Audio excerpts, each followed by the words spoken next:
ప్రత్యేక తెలంగాణ రాష్ట్రం వచ్చిన తర్వాత సంవత్సరంన్నర తర్వాత ప్రాజెక్టు రీడిజైనింగ్ల పేరు మీద తుమ్మిడిహెట్టి దగ్గర నుంచి చేవెళ్ల వరకు నీళ్లు తీసుకురావాలన్న ప్రణాళికల్ని చంద్రశేఖరరావు గారు మార్చి మేడిగడ్డ, అన్నారం, సుందిళ్ళ ప్రాంతాలలో బ్యారేజీలు నిర్మించి తద్వారా శ్రీపాద ఎల్లంపల్లిలో నీళ్లు ఎత్తిపోసి అక్కడి నుంచి తెలంగాణ ప్రాంతంలో సాగునీటి వసతులు కల్పిస్తా అని చెప్పి ఈ ప్రాజెక్టు నిర్మాణం చేపట్టడం జరిగింది. 2015-16లో మొదలుపెట్టిన ఈ పనులు 2018-19లో పూర్తి చేసి ప్రజలకు అందుబాటులోకి తీసుకొచ్చినని చెప్పి ఆనాటి ప్రభుత్వం చంద్రశేఖరరావు గారు చెప్పడం జరిగింది.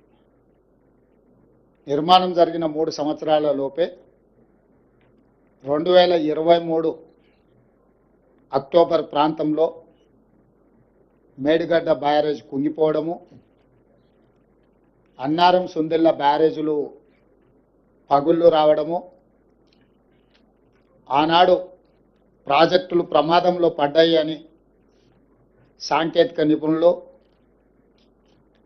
నేషనల్ డ్యామ్ సేఫ్టీ అథారిటీతో సహా కేంద్ర ప్రభుత్వ రంగ సంస్థలు గుర్తించి వాటి మీద విచారణ చేసి ఆ విచారణ సందర్భంగా ప్రణాళికల లోపం, నిర్మాణ లోపం, నిర్వహణలో లోపం, డిజైనింగ్, కన్స్ట్రక్షన్, ఆపరేషన్ అండ్ మెయింటెనెన్స్లో లోపాలు ఉన్నాయి. దీని మీద పూర్తి స్థాయిలో విచారణ జరగాలని ఆనాడు రాష్ట్ర ప్రభుత్వానికి చంద్రశేఖరరావు గారు ముఖ్యమంత్రిగా ఉన్నప్పుడే నివేదికలు ఇవ్వడం జరిగింది. ఆ సందర్భంలో పిసిసి అధ్యక్షుడిగా నేను, శ్రీ రాహుల్ గాంధీ గారు మేడిగడ్డ బ్యారేజ్ను సందర్శించి మా కాంగ్రెస్ పార్టీ నాయకులు ఆనాడు బట్టి విక్రమార్క గారు, శ్రీధర్ బాబు గారు, ఉత్తమ్ కుమార్ రెడ్డి గారు ఈ ప్రాజెక్టుల పర్యటనలు చేపట్టి ఇందులో లోపభూయిష్టమైన నిర్ణయాలు, అవినీతి, ఆశ్రిత పక్షపాతము, నిర్లక్ష్య వైఖరి, ఎన్నో లోపాలతో కూడుకున్న నిర్ణయాల వల్ల ఈరోజు దాదాపుగా 1,00,000 కోట్ల రూపాయలు పెట్టి నిర్మించిన కాళేశ్వరం ప్రాజెక్టు పూర్తిగా కూలిపోవడం, దీని మీద విచారణకు ఆదేశిస్తాం ప్రభుత్వం అధికారంలోకి రాగానే అని చెప్పడం జరిగింది. ఎన్నికల మేనిఫెస్టోలో కూడా ఈ విషయం స్పష్టంగా జ్యుడిషియల్ ఎంక్వైరీ చేస్తామని ఆనాడు మేనిఫెస్టో కమిటీ చైర్మన్గా శ్రీధర్ బాబు గారి నేతృత్వంలో కాంగ్రెస్ పార్టీ తెలంగాణ ప్రజలకు మాట ఇవ్వడం జరిగింది. ఆ మాట ప్రకారము 14/3/2024 నాడు జ్యుడిషియల్ కమిషన్ ఎంక్వైరీ చైర్పర్సన్గా పిసి ఘోష్ వారు ఆంధ్రప్రదేశ్ ఉమ్మడి చీఫ్ జస్టిస్గా, సుప్రీంకోర్టు జడ్జిగా మొదటి లోక్పాల్కి వారే బాధ్యత వహించి ఈ దేశంలోనే న్యాయ నిపుణుడిగా, జ్యుడిషియల్ సిస్టంలో అపారమైన అనుభవం ఉన్న వ్యక్తిగా పేరు ఉన్న పిసి ఘోష్ గారిని ఈ కమిషన్ చైర్పర్సన్గా తెలంగాణ రాష్ట్ర ప్రభుత్వం నియమించింది. అక్కడి నుంచి దాదాపుగా 16 నెలలు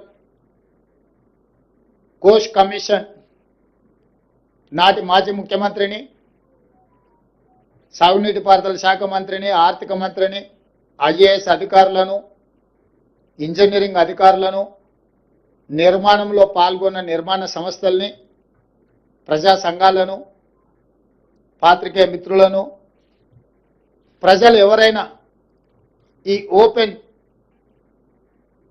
విచారణకి ఎవరైనా వచ్చి తమ అభిప్రాయాన్ని చెప్పొచ్చని అందరి నుంచి సమాచారాన్ని సేకరించిన సమాచారం ప్రకారం చంద్రశేఖరరావు గారిని, హరీష్ రావు గారిని, ఈటెల రాజేందర్ గారిని నోటీస్ ఇచ్చి పిలవడం ద్వారా వారిని ప్రశ్నించి వారి ప్రశ్నలకు వాళ్ళు వివరణ ఇచ్చుకోవడానికి, వాళ్ళు తీసుకున్న నిర్ణయాలకు గల కారణాలను, వారు అందించిన సమాచారాన్ని అన్నిటిని కూడా వారు విశ్లేషించడం జరిగింది. విశ్లేషించిన తర్వాత 16 నెలల తర్వాత మొన్న 31 తారీఖు నాడు 665 పేజీల సుదీర్ఘమైన నివేదికను తెలంగాణ రాష్ట్ర ప్రభుత్వానికి పిసి ఘోష్ కమిషన్ అందించడం జరిగింది. ఆ నివేదికను పూర్తి స్థాయిలో విశ్లేషించి సంక్షిప్తంగా ఒక నివేదిక ఇవ్వడానికి irrigation secretary, law secretary, GAD సెక్రటరీతో 3 అధికారులతో ఒక కమిటీని నియమించి ఆ కమిటీ నివేదికను మంత్రివర్గ సమావేశంలో మంత్రులందరూ కూడా వివరించడం జరిగింది. ఇదే కాకుండా 665 పేజీల కమిషన్ నివేదికను ఈరోజు మంత్రివర్గంలో ప్రవేశపెట్టి దాన్ని మంత్రివర్గ ఆమోదం కూడా చేయడం జరిగింది. వాటికి సంబంధించిన సమాచారాన్ని పూర్తి స్థాయిలో మీడియా మిత్రులకు చెప్పాలని మంత్రివర్గ సహచరులందరితోని పత్రికా సమావేశాన్ని ఏర్పాటు చేసి అందులో ఉన్న ప్రధానమైన అంశాలను అన్నిటిని కూడా సాగునీటి పారుదల శాఖ మంత్రివర్యులు ఉత్తమ్ కుమార్ రెడ్డి గారు మీకు సుదీర్ఘంగా వివరించారు. అదేవిధంగా ఆర్థిక మంత్రి, ఉప ముఖ్యమంత్రి భట్టి విక్రమార్క గారు అందులో ఉన్న చాలా విషయాలను మీకు తెలియజేయడానికి ప్రయత్నం చేసింది. వీటి నేపథ్యంలో ఊరు మార్చి, పేరు మార్చి, అంచనాలు మార్చి, అవినీతికి పాల్పడి అక్రమాలకు పునాదులు వేసి నిర్మించిన కాళేశ్వరం ప్రాజెక్టు ఈరోజు కూలిపోయింది. స్పష్టంగా కమిషన్ ఇందులో ఈ వివరాలన్నిటిని పొందుపరిచింది. దానికి సంబంధించిన ప్రజాప్రతినిధులు, ఐఏఎస్ అధికారులు, ఇంజనీరింగ్ నిపుణులు, నిర్మాణ సంస్థలకు సంబంధించి పూర్తి వివరాలను విశ్లేషణాత్మకంగా వారు రిపోర్ట్ ఇవ్వడం జరిగింది.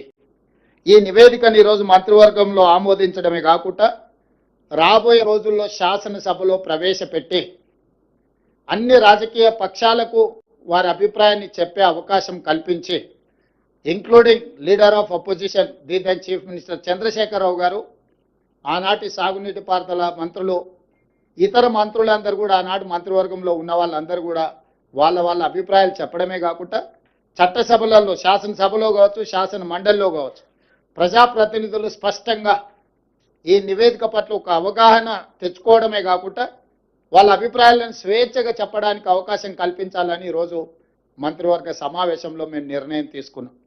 అందుకే ఈ 665 పేజీల నివేదికను తొందరలోనే శాసనసభ, శాసన మండలి సమావేశాలను ఏర్పాటు చేసి అక్కడ ఈ నివేదికను ప్రవేశపెట్టి అందరి అభిప్రాయాలు పరిగణలోకి తీసుకున్న తర్వాత భవిష్యత్ కార్యాచరణను, కమిషన్ సూచించిన సూచనలను అమలు చేయడానికి ప్రభుత్వం ముందుకు వెళ్తుంది. ఎవరది?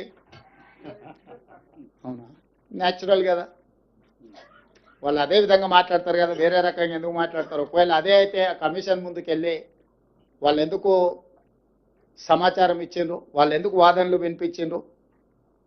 తమకు అనుకూలంగా ఉంటే ఒక రకంగా, తమ తప్పులను ప్రశ్నిస్తే ఇంకొక రకంగా మాట్లాడడం అనేది మొదటి నుంచి వాళ్ళకున్న అలవాటు. ఈరోజు మేము కమిషన్ని వాళ్ళు తప్పుపడుతుండ్రు.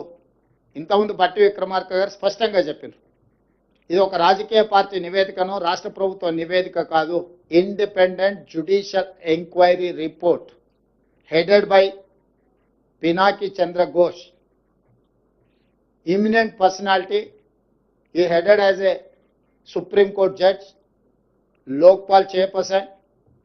ఇలాంటి ప్రధానమైన బాధ్యతలు నిర్వహించిన వ్యక్తి 16 నెలలు అందరికి అవకాశం ఇచ్చి వాళ్ళు చెప్పుకోవడానికి అందరికీ సమానమైన అవకాశాలు కల్పించి ఈరోజు నివేదిక ఇచ్చిండు.